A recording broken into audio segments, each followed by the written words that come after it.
Welcome to the second part of our series on Hokkaido.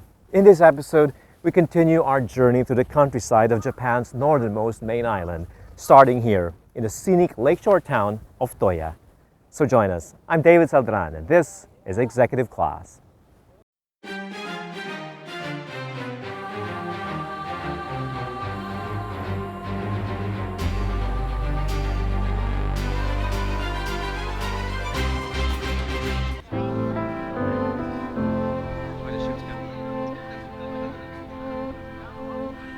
This is Toya in autumn, just weeks before the rest of Hokkaido is blanketed in powdery snow.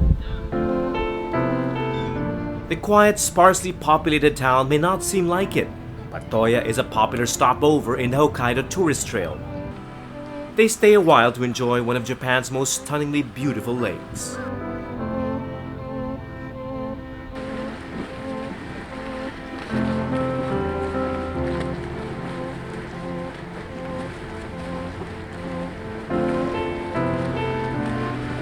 Boat tours are a year-round attraction, as the lake never ices even in the dead of winter. One of only two lakes in Japan that don't. Toya is also known to have the clearest, most transparent waters in the country, with a string of perfectly domed islands in the center of the lake that have been revered for centuries.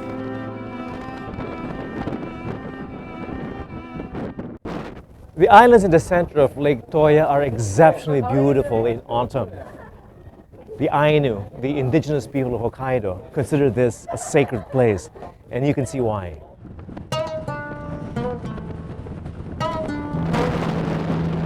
The Ainu's original name for the lake was Kimunto, meaning the mountain lake, though it's really a volcano, and the lake formed from its caldera more than 100,000 years ago. In fact, the entire town of Toya and surrounding countryside sits atop a complex of active volcanoes, producing a steady flow of sulfuric hot springs with therapeutic properties. Resorts by the lake have made the most of Toya's two main attractions, onsen baths and the landscape.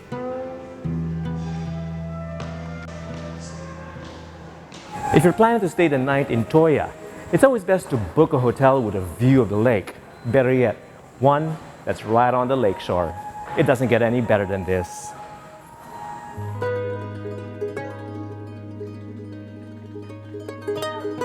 The Lakeview Toya Nonokaze offers uninterrupted views from various parts of the property, including all its rooms.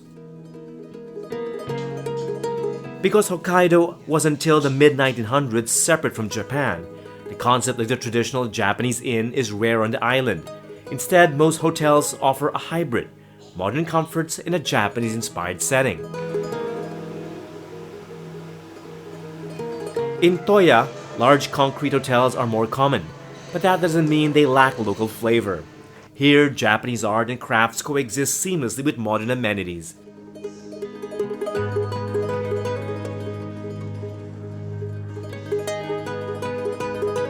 Commanding views of the lake and the Nakajima Islands is the resort's special feature, but so is its private onsen.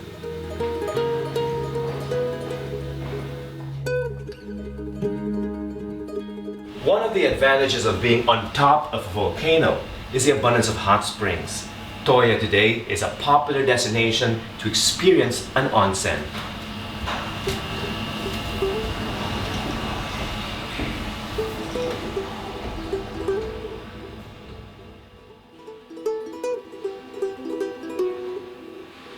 You get the best of Toya in a single moment, the views of the lake at twilight and the volcano's therapeutic waters.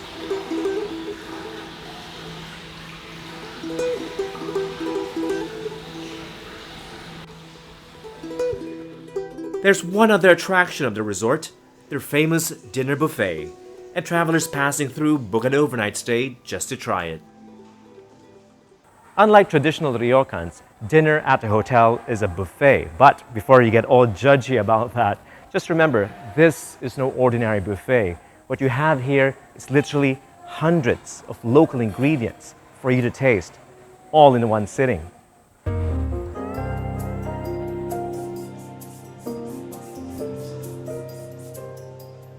Perhaps it's not the most elegant way to dine, but nowhere else can you taste all of Hokkaido's specialties simultaneously in a single meal.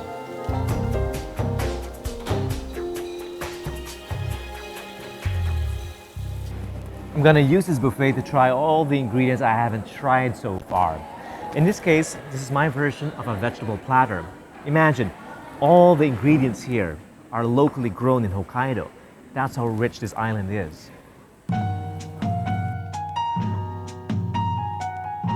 The vegetable sushi and tempura are popular items here, with locally grown mushroom, mustard, yam, corn, and edible flowers.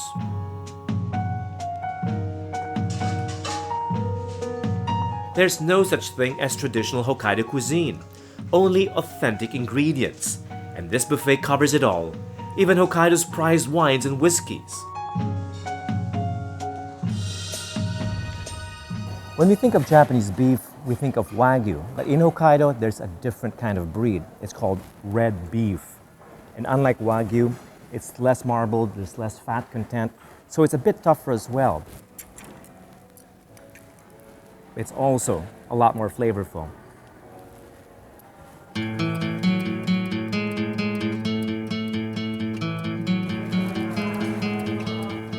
No other part of Japan can boast of having such a wide range of local ingredients and of such high quality. Indeed, it's a thought worth celebrating with fireworks. After the break, we take you to some of the most breathtaking views of Central Hokkaido, atop one of Japan's most dangerous volcanoes. Then safely back on ground for a taste of another Hokkaido specialty. More of Japan's last frontier when executive class returns.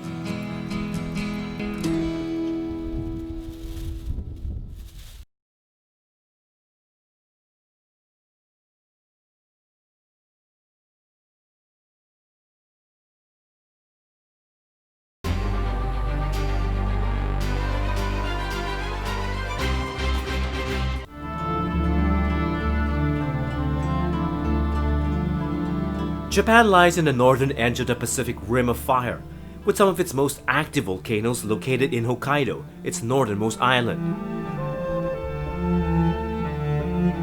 But what most see as a threat, locals consider a blessing. Hokkaido's volcanoes have given the island its fertile soil, its hot springs, and unique, otherworldly landscape.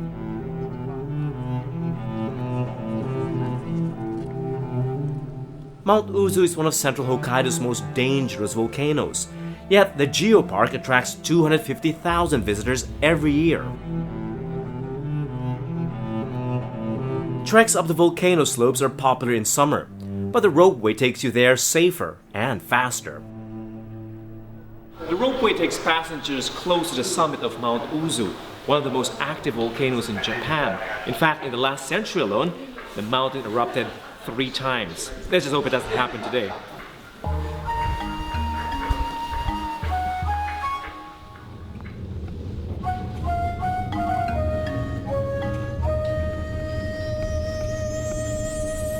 Autumn is the best time to ascend Mount Uzu. It's when the colors of the trees are at their most spectacular.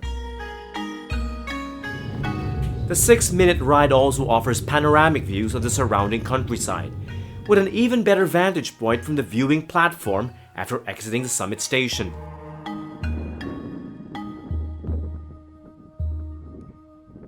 The scenery from above is exhilarating, with an eagle's eye view of Lake Toya and its mystical islands, and on a clear day, the conical Mount Yotei and the Pacific Ocean.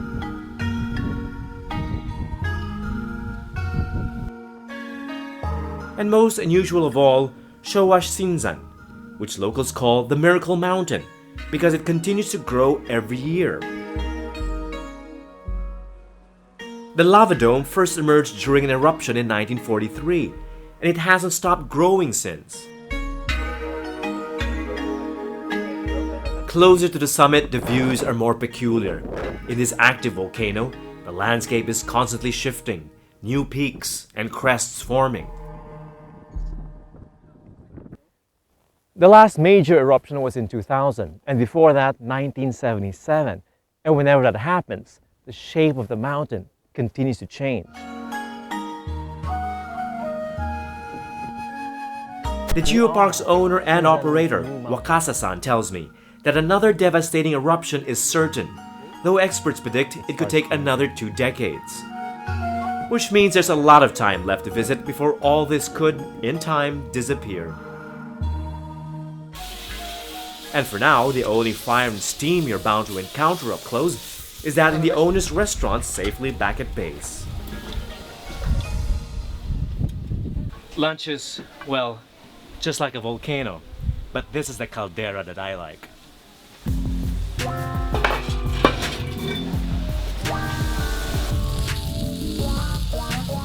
After braving the chill of the summit, many prefer to keep warm with charcoal grilled and slow-cooked Dutch oven specialties with ingredients from local farms and the nearby coast. Sweet corn and pumpkin, extra large scallops topped with Hokkaido butter, and again, that perennial favorite among locals, Hokkaido's own grass-fed, deep red beef, a prized local cattle breed. In rich and fertile Hokkaido, you're spoiled for choice, and you never run out of new things to taste. As it happens, the geopark's owner operates Toya's oldest and most famous confectionery and sweet shop. Wakasaimo built its fortune 90 years ago with a single product, Wakasaimo. Made from local beans, the paste is baked in flour and likely seasoned with soy sauce.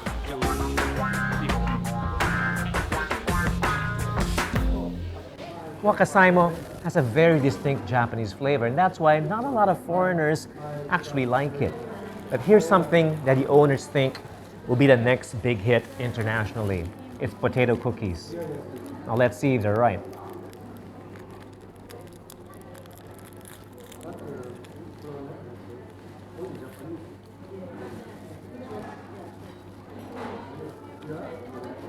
I think they are.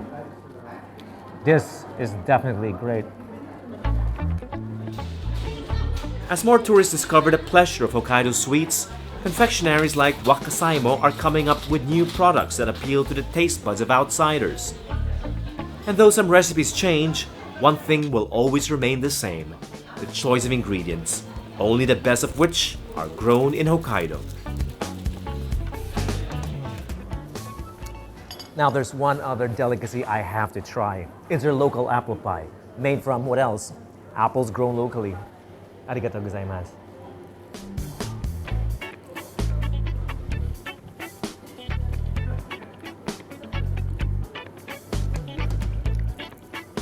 It's what I expected. Sweet without any additional sugar.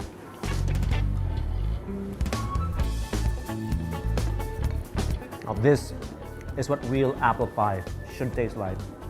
It's a real deal.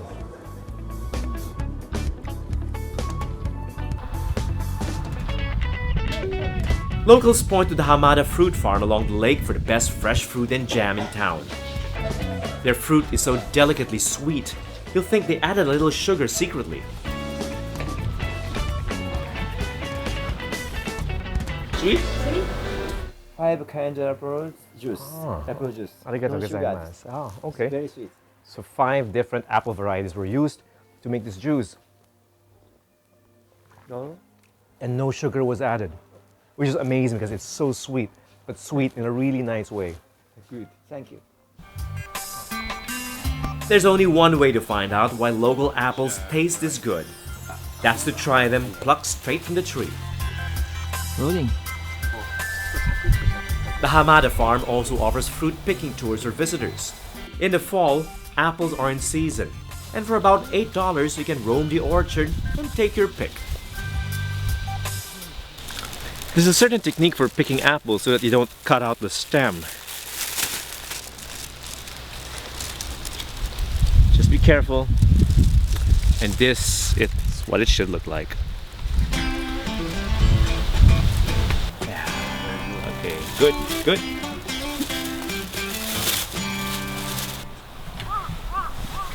These apples are so ripe you can eat them on the spot.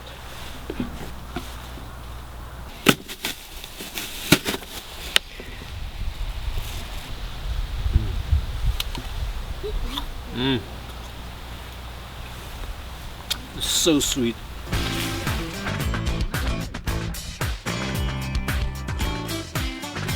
To discourage waste, you can only eat what you pick, and only eat within the orchard.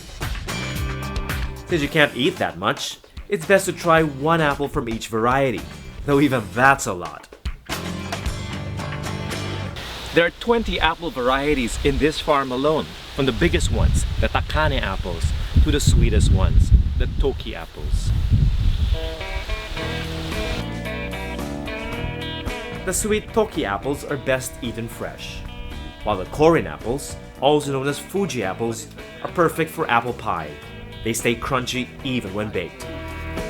It seems that almost anything can grow and flourish in Hokkaido's volcanic soil, rich waters, and cool climate, and those that do are always considered the best in Japan.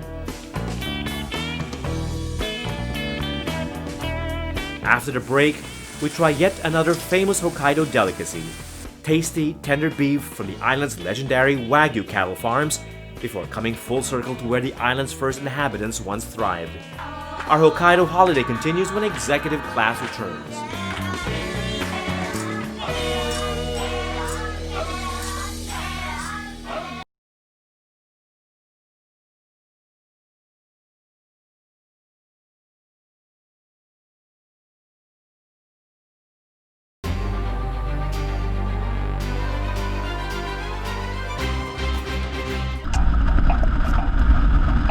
It's my final day in Hokkaido, and there are just two more things I need to try before heading home. One of them is beef from locally grown black Wagyu cattle. Wagyu is a Japanese beef, but it's not indigenous to Hokkaido. But the climate here is favorable for raising this cow. In fact, some of the best Wagyu in Japan comes from the town of Shiraui. Black Wagyu is an original Japanese breed, known for its extremely tender meat and unique fat marbling. In Japan, Wagyu beef takes after the name of the area the cows are bred. For example, Kobe beef from Kobe, or Shiraui beef from the award-winning farms like Uemura in the town of Shiraui.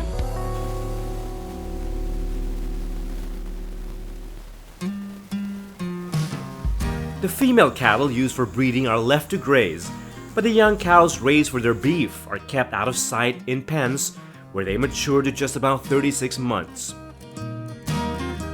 Consistent with the Wagyu farms we visited in other parts of Japan, the pens help reduce movement and stress of the young cows. Ideal conditions for developing the unique musculature Wagyu is known for. The breeder, Tokumasa Uemura, reveals the secret behind Shiraui beef's revered status. Mostly, it's a consistently cool climate and abundant natural spring water year-round in Hokkaido.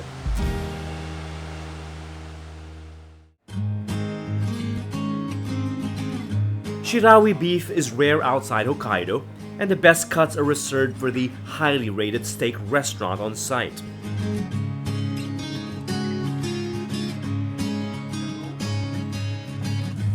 We know beef is red, but high-grade Wagyu looks white from afar. It's a color of the fat marbled in the meat. A telltale sign of quality.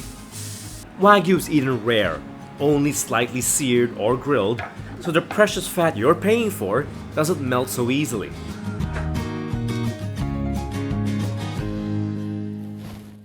Thank you.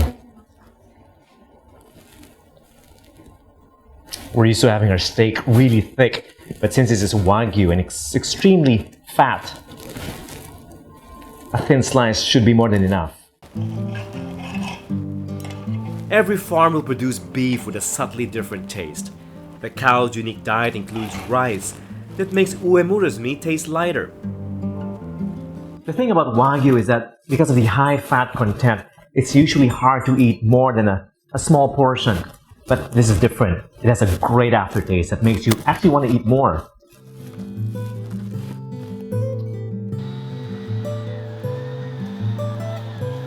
With that out of the way, it's time to experience one final aspect of Hokkaido culture. Our last stop in Hokkaido is perhaps also best representative of the true soul of what was once a separate island nation from Japan. It's Shirawi, where the culture of the indigenous Ainu people is being preserved. Shirawi's Ainu village, Horokokotan, meaning village by the big lake, is one of the only places left to see how Japan's oldest existing indigenous group, the original inhabitants of Hokkaido, once lived. Like colonized people all over the world, the once independent Ainu were forced to abandon their culture and assimilate with the Japanese when Hokkaido was annexed by Imperial Japan in the end of the 19th century. The museum documents what no longer exists today, and what modern-day Japanese with Ainu ancestry are only now starting to celebrate.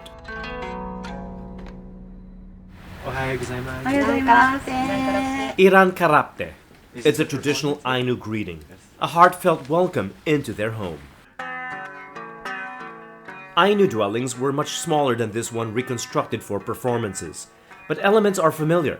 The heavily thatched roof to keep the rain and snow at bay, the richly patterned walls, and the central fireplace that kept families warm, with the smoke used to preserve salmon and the soot to strengthen the roof.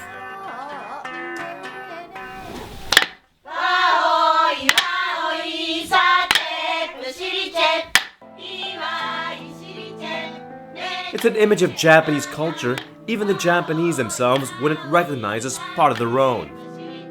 Instead of fine silk kimonos, thick, heavy robes. In place of delicately stringed lutes, rudimentary hand-plucked harps and zithers. And instead of complex theatrical productions like kabukis, simple chants and dance movements mirroring the movement of the earth. The Japanese of the Industrial Revolution considered the Ainu primitive, and only recently has a new generation of environmentally conscious Japanese realized how wrong they were.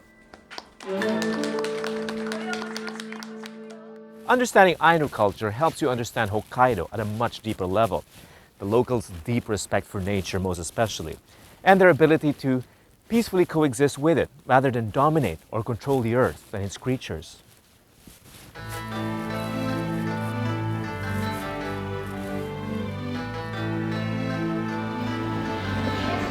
Is a thought that best sums up my Hokkaido experience. A thought that stays with me even the home stretch of my journey. Memories that continue to beguile me.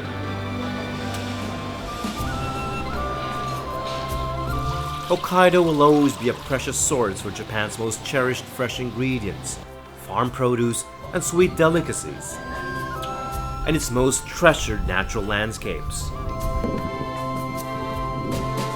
Features of Hokkaido that will continue to draw travelers from everywhere. Hokkaido welcomes you with a full heart, and as the Ainu say, Iran karapte, hello. But there's a deeper meaning to that ancient Ainu greeting. It means, let me touch your heart gently. And indeed, Hokkaido and its people most certainly have.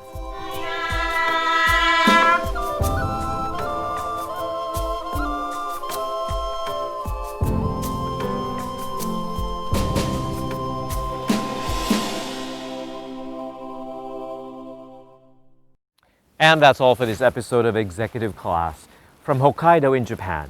I'm David Saldaran. Thank you for watching.